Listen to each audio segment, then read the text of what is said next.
भाइयों और बहनों, आज मैं आपसे एक ऐसी बात कहने जा रहा हूं जो सुनने में कठोर लग सकती है, लेकिन समझ में आ जाए तो जीवन का सबसे बड़ा बोझ उतर जाता है। कभी किसी से प्यार की भीख मत मांगना, क्योंकि जो प्यार मांगना पड़े वो प्यार नहीं होता, वो सिर्फ डर होता है, अकेले रह जाने का डर। प्रेमानंद महाराज जी कहते हैं, जहां प्रेम होता है वहां आग्रह नहीं होता, और जहां आग्रह होता है वहां प्रेम मर चुका होता है।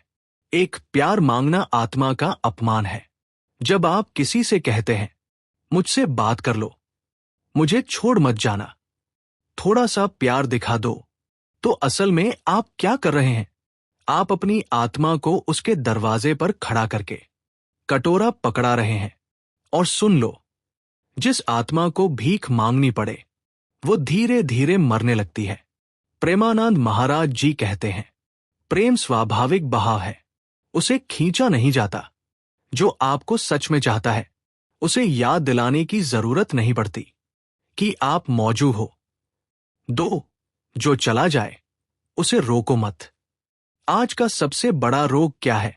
जाने वाले को पकड़ कर रखना। भाइयों, अगर कोई चला जा रहा है तो समझ लो उसकी यात्रा अब आपके साथ नहीं है। प्रेमानंद महाराज जी का वचन है, जो जाने वाला है उसे रोकोगे तो वो शरीर से रुकेगा, मन से नहीं। और जहां मन न हो वहां प्रेम सिर्फ अभिनय बन जाता है। 3, भीख मांगने से प्रेम नहीं, अपमान मिलता है। एक कड़वी सच्चाई सुनो, जब आप बार बार किसी से प्यार मांगते हो तो उसके मन में 2 चीजें पैदा होती हैं। 1, घमंड, 2, उबन, क्योंकि जिसे बिना मेहनत सब मिल जाए वो उसकी कद्र नहीं करता। प्रेमानंद महाराज जी कहते हैं, प्रेम सम्मान चाहता है, दया नहीं। 4, अकेलापन डरावना नहीं, पवित्र है। आज लोग अकेलेपन से डरते हैं, इसलिए गलत रिश्तों में टिके रहते हैं। लेकिन महाराज जी कहते हैं, अकेलापन आत्मा की पाठशाला है। जब आप अकेले होते हो तो पहली बार खुद की आवाज सुनते हो। और जो व्यक्ति अपने साथ बैठना सीख ले उसे दुनिया की जरूरत नहीं रहती। 5, प्रेम अधिकार नहीं, स्वतंत्रता है। सबसे बड़ा भ्रम क्या है? तुम मेरे हो। नहीं, कोई किसी का नहीं होता। प्रेमानंद महाराज जी कहते हैं, प्रेम बांधता नहीं, मुक्त करता है। अगर कोई आपके साथ रहना चाहता है, रहे, नहीं चाहता तो उसे जाने दो। जबरदस्ती का प्रेम सबसे बड़ा पाप है। 6, आत्मसम्मान बचा लो, प्रेम खुद आएगा। जब आप खुद को सस्ता कर देते हो तो दुनिया आपको मुफ्त समझने लगती है। प्रेमानंद महाराज जी का स्पष्ट संदेश है, जो स्वयं का आदर करता है उसे संसार आदर देता है। जिस दिन आप कहना सीख लोगे, ठीक है, अगर तुम नहीं चाहते तो मैं भी खुद को मजबूर नहीं करूंगा, उसी दिन आप शक्तिशाली बन जाते हो। 7, प्रेम मांगने वाला नहीं, देने वाला बनो। सच्चा प्रेम क्या है? देना, लेकिन बिना अपेक्षा के। प्रेमानंद महाराज जी कहते हैं, जहां अपेक्षा आ गई वहां प्रेम विदा हो गया। दे सको तो दो, न मिले तो शांत रहो। शांत व्यक्ति सबसे खतरनाक होता है, क्योंकि उसे तोड़ा नहीं जा सकता। 8, जब आप चुप हो जाते हो सच सामने आता है। एक दिन चुप होकर देखो, ना कॉल, ना मैसेज, ना शिकायत। तब देखोगे कौन सच में आपकी कमी महसूस करता है और कौन सिर्फ आपकी उपलब्धता का आदी था। प्रेमानंद महाराज जी कहते हैं, मौन सबसे बड़ा सत्य खोलता है। 9, प्रेम भीख में नहीं, पात्रता में मिलता है। आप प्रेम के लिए पैदा हुए हो, भीख के लिए नहीं। अपनी चेतना ऊंची करो, अपने जीवन को सार्थक बनाओ। प्रेम अपने आप आपको ढूंढता हुआ आएगा। प्रेमानंद महाराज जी का अंतिम संदेश, जब तुम पूरे हो जाते हो तब कोई भी तुम्हें अधूरा छोड़कर नहीं जाता। तो भाइयों और बहनों, अगर आज कोई आपको नजरअंदाज कर रहा है, आपकी कद्र नहीं कर रहा, तो हाथ जोड़कर उसे मुक्त कर दीजिए। प्यार की भीख कभी मत मांगो, क्योंकि आप आत्मा हो, भिखारी नहीं। भाइयों और बहनों, जब शब्द थक जाते हैं, जब समझाना व्यर्थ हो जाता है, जब सामने वाला सुनना ही नहीं चाहता, तब मौन जन्म लेता है। प्रेमानंद महाराज जी कहते हैं, मौन हार नहीं है, मौन आत्मा की घोषणा है।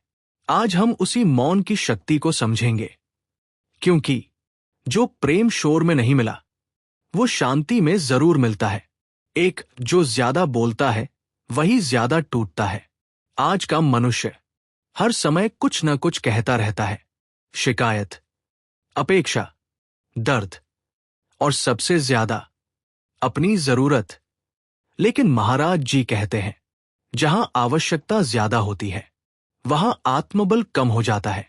जो बार बार कहता है, तुम बदल गए हो, असल में वो खुद डर रहा होता है कि कहीं वो छूट न जाए। मौन उस डर को काट देता है। दो, चुप रहो, सामने वाले को बोलने दो। एक अद्भुत सत्य सुनो, जब आप चुप हो जाते हो, तो सामने वाला पहली बार अपना असली रूप दिखाता है। प्रेमानंद महाराज जी कहते हैं, मौन दर्पण है, जिसमें दूसरा स्वयं को देखता है। अगर वो आपको ढूंढता है, तो प्रेम जीवित है। अगर नहीं, तो समझ लो, आप सिर्फ उसकी आदत थे, उसकी जरूरत नहीं।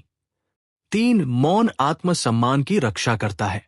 जब आप हर बात पर सफाई देते हो, हर गलती पर खुद को दोषी मानते हो, तब आप धीरे धीरे अपने सम्मान को गिरवी रख देते हो। प्रेमानंद महाराज जी का वचन है, जिसने स्वयं को छोटा मान लिया, दुनिया उसे और छोटा कर देगी। मौन कहता है, मैं जानता हूं मैं क्या हूं, मुझे प्रमाण देने की जरूरत नहीं। 4, चुप रहने से झूठे रिश्ते अपने आप गिर जाते हैं। आपने देखा होगा, कुछ लोग तब तक साथ रहते हैं जब तक आप पूछते रहते हो, मैसेज करते रहते हो, मनाते रहते हो।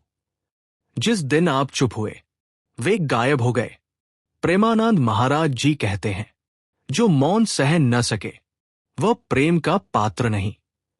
मौन फालतू लोगों को हटाने का ईश्वर का तरीका है।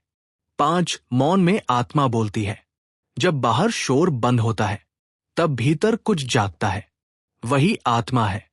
प्रेमानंद महाराज जी कहते हैं, मौन में ही ईश्वर सुनाई देता है। उस मौन में आपको समझ आता है, आप क्या चाहते हो, आपको क्या चाहिए और किसे छोड़ देना है। 6, मौन कोई बदला नहीं, परिपक्वता है। कुछ लोग समझते हैं, चुप रहना मतलब सजा देना।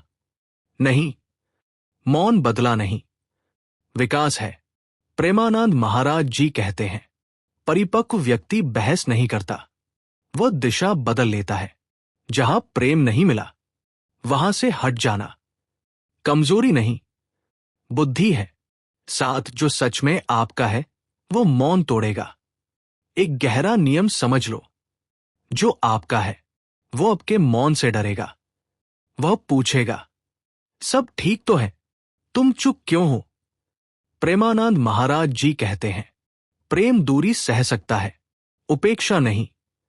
और जो नहीं पूछता, वह कभी आपका था ही नहीं। 8, मौन से आत्मनिर्भरता जन्म लेती है।